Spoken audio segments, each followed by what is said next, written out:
AITA for throwing my sister out after what she said to my wife? Okay, I don't even know where to post this, but I need to vent before I snap. So yeah, I, 32M, kicked my sister out of my house last night, and now my mom is blowing up my phone like I murdered someone. But before you start throwing pitchforks, hear me out. My sister, let's call her Jenna, 29F, got divorced like 5 months ago. Her ex was a giant tool, cheated on her with his coworker, got the girl pregnant, classic suburban scandal. Jenna moved back in with our parents in Denver. I'm in Phoenix with my wife Mari, 31F, and our 2 kids ages 3 and 5. Last week, Jenna calls and says, "Hey, can I visit for a few days? I just need a change of scenery." Cool, no problem. We got a guest room. She shows up Friday night with 3 suitcases. I'm like, "How long are you staying?" She just laughs and goes, "We'll see." I should have known right there. Mari was welcoming. She always is. Even baked those Trader Joe's almond croissants Jenna likes. First night, all good. We watched Love Island, drank some boxed rosé. It was like old times. Then came Saturday night dinner. We were eating takeout from Payway and the kids were being loud. Typical.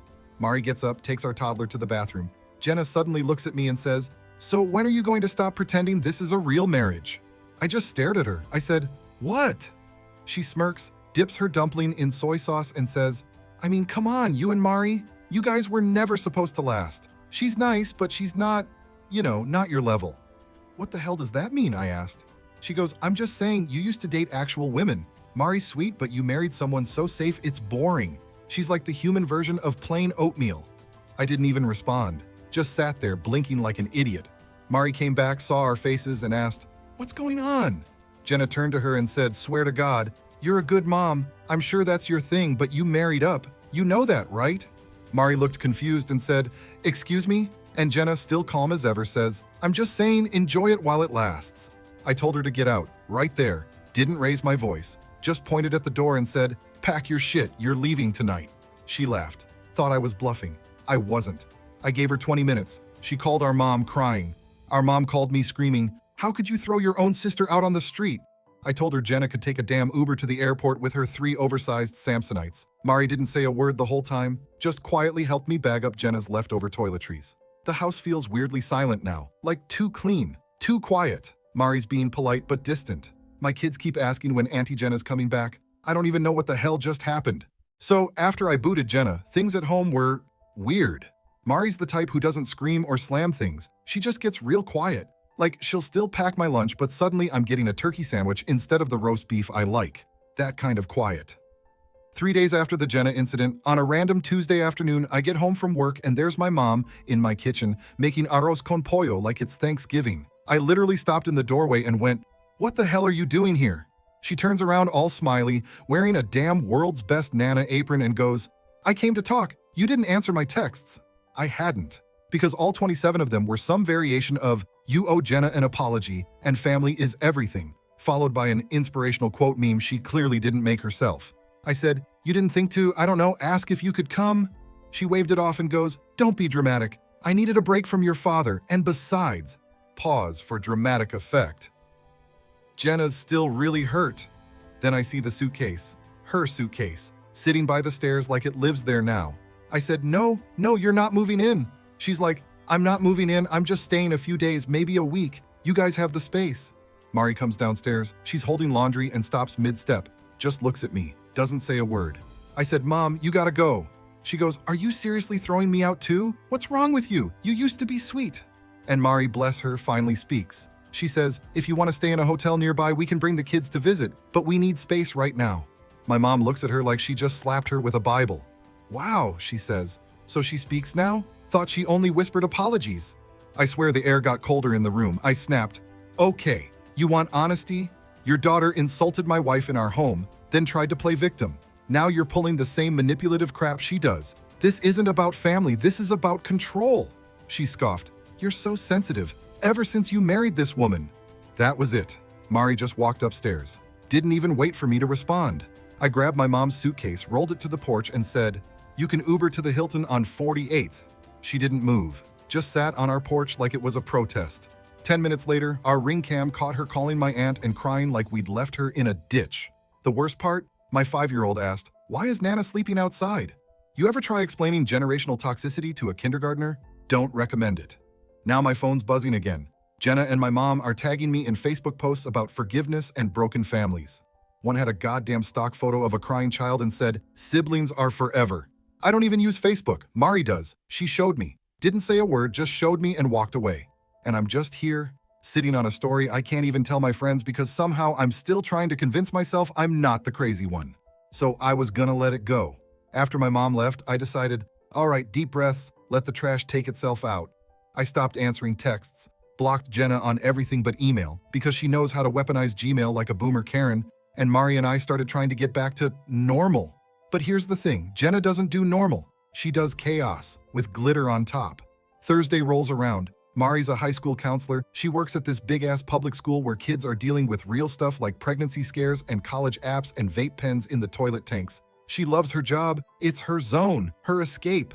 Even after everything, she still got up every morning, put on her Ann Taylor blouse, drank her Starbucks pink drink, and went to that school like it was her war zone and she was the general. So imagine her surprise when Jenna just shows up in the damn lobby, holding a gift bag.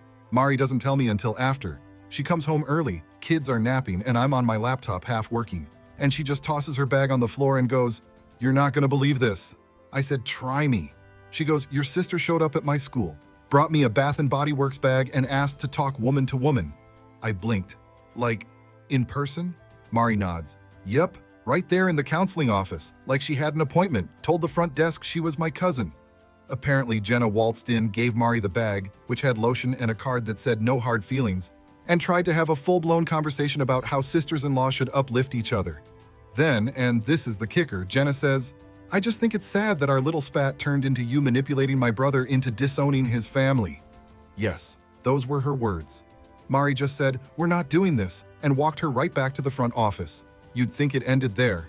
Nope. Jenna made a scene, loud enough that the school SRO, the on-campus cop, got called. She didn't get arrested or anything, but they did escort her off the property and put a note in the system like she's a trespasser now. I wanted to throw my phone at the wall. Instead, I called my mom. She picks up and says, "Oh, so now you remember you have a mother?" I go, "Did you know Jenna went to Mari's work?" She hesitates, just enough to tell me she did. Then she goes, "She was just trying to make peace." I laughed. Actually laughed. Like one of those dry, insane ones where you feel your soul leave your body for a sec. I said, "If you ever want to see your grandkids again, you better get a grip on this woman."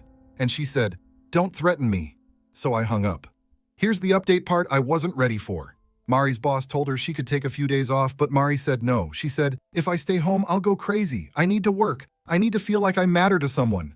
That hit me harder than anything Jenna's ever said. Because yeah, maybe I was too chill. Maybe I let it slide when my family made snide jokes or acted superior to Mari for years. Little stuff, her job, her background, even how she dresses. I always thought I was the buffer, but maybe I was just the enabler with a clean hoodie on. Mari's been sleeping on the edge of the bed since it happened. Not mad, just far away.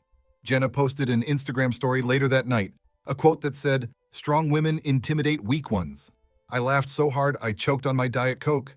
Guess who liked it? My mom. I haven't said a word to either of them since, but Mari has, and what she said next changed everything. So, the morning after Jenna's little Bath & Body Works ambush, Mari's already gone when I wake up. No note, no text. Just a half-drunk mug of green tea and her wedding ring sitting next to it. Not a divorce ring, not the "we're done" ring, but a warning shot. I stared at it like it was ticking. Like maybe if I stared hard enough, it'd crawl back onto her finger and this would all be a dream sponsored by the worst sister on earth. Anyway, I call her, straight to voicemail. So I texted, "Where are you?" No response. "You okay?" Still nothing. I panicked, like full-on existential dread. Called her school. They said she came in early. Business as usual. I didn't know what to do, so I did something stupid. I drove over there, waited in the parking lot like a goddamn stalker, watching teenagers in hoodies and earbuds pour in like they were auditioning for an acne-themed zombie flick. Finally saw Mari walking out around 11. She wasn't even surprised to see me. She just goes, "Don't embarrass me, walk with me." We end up at a McDonald's 2 blocks away, sitting outside by the fake-ass flowers near the drive-through speaker. She gets an iced coffee. I don't get anything because my stomach's in knots. I said, "Are you okay?" She just nods, sips her drink, then says, "I applied for a job in Portland." I blinked. "What? Since when?" Mari, "Since Jenna showed up with lotion and insults. Since your mom decided her daughters are entitled to harass me and still get casseroles and forgiveness. Since you let it happen." I said, wait, what do you mean I let it happen? Mari put down her cup like it offended her. She said, you've been watching this circus your whole life, but you act like you're just in the audience. Newsflash, you're part of the act. That one hurt, because it was true. Then she goes, you ever notice how you get real loud with me but real quiet with them? And yeah, damn, she was right again. I said, why Portland? She shrugged. Because there's a school with a spot open and I don't want our kids growing up thinking this is normal, that you can treat people like garbage and then play victim over Sunday brunch. I said, so what, you're leaving me? She said, I haven't decided, that depends on you. Now here's the twist. The thing that made my stomach hit the floor like a dropped Big Mac. Mari says, you think your sister showing up was the issue, but it wasn't. It was the final straw. I've been keeping a list. I laughed, thinking she was joking. She wasn't. She pulls out a crumpled receipt from her purse, flips it over, and starts reading. Your mom told me I wasn't classy enough to be a doctor's wife. You laughed. Your aunt called me the daycare worker in front of 20 people. You said she meant well. Your cousin asked me if I was Mari with an I or an E because the E sounds more white. You said don't make it a thing. She kept going. I stopped hearing the words. That was the real betrayal. Not Jenna. Not even my mom. It was the 1,000 little cuts I pretended weren't bleeding. I told her I'd fix it, that I'd cut them off for real, that I'd go full no contact if that's what she wanted. She said, I don't want promises, I want proof. Then she stood up, tossed her drink, and said, I'll be home tonight. Think carefully before then. Now I'm sitting here looking at old pictures on my phone. Mari holding our first kid at the hospital. Her laughing at a Six Flags turkey leg. Her dancing barefoot in our kitchen to Fleetwood Mac. I don't want Portland to happen. I don't want any of this to happen. But I think I'm finally realizing it already did. So, after Mari left that McDonald's patio like a damn mic drop, I sat there for another hour, just staring at the empty space where she'd been. I don't remember driving home. I don't remember what I ate. I remember putting the kids to bed that night and seeing Mari's ring on the nightstand again, still sitting there, still waiting. And I realized this wasn't about Jenna. Not anymore. This was about me. About who I'd been every time Mari needed backup, and I showed up with a can't we all just get along smile and nothing else. So I made a decision. I grabbed my phone, opened our old family group chat titled Fam Squad. Then I typed, effective immediately, I'm done. Jenna is not welcome in our lives. Neither is anyone who defends her behavior. Mari deserves better. Our kids deserve better. If you want a relationship with me, it starts with respecting my wife. Then I left the group, blocked Jenna, blocked my mom, blocked my aunt who once said Mari's cooking was ethnic like it was a slur. That night I sat on the couch and waited. Mari came home at 9. No dramatic entrance. Just walked in, put down her bag, kicked off her shoes and sat next to me. Didn't say anything, just leaned into my shoulder. That was it. That's when I knew I still had a shot. And yeah, I cried a little, quietly, like a damn Disney dad at the end of the movie. We didn't talk much. We didn't need to. She saw what I did. I showed her the message. She read it, nodded, and said, thank you. That's a start. 3 days later, I got the letter. Not an email, not a text. A physical envelope. Like Jenna was reenacting a Civil War drama. The handwriting looked like she wrote it using eyeliner in the back of a moving Prius.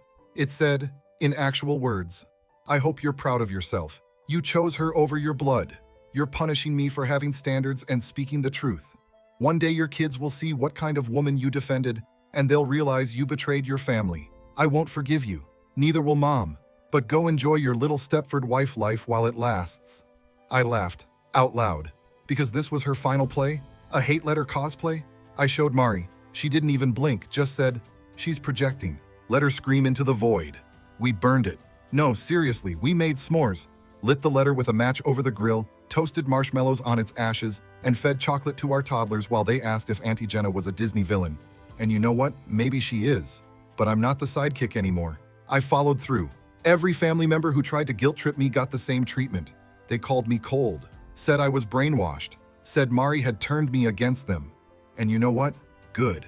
Because if standing by the woman who raised our kids, who worked her ass off, who took insult after insult with grace and still made cupcakes for our ungrateful relatives, if that makes me the villain, then I'll be the goddamn villain in a cape. It's been 5 months now. Mari didn't take the Portland job. We talked. A lot. Therapy, real conversations, boundaries that actually stick. Our bed doesn't feel cold anymore. Jenna still tries, I'm told. Sends stuff to mutual friends. She even posted a TikTok vaguely subtweeting me with audio that said, watch who you let marry into your bloodline.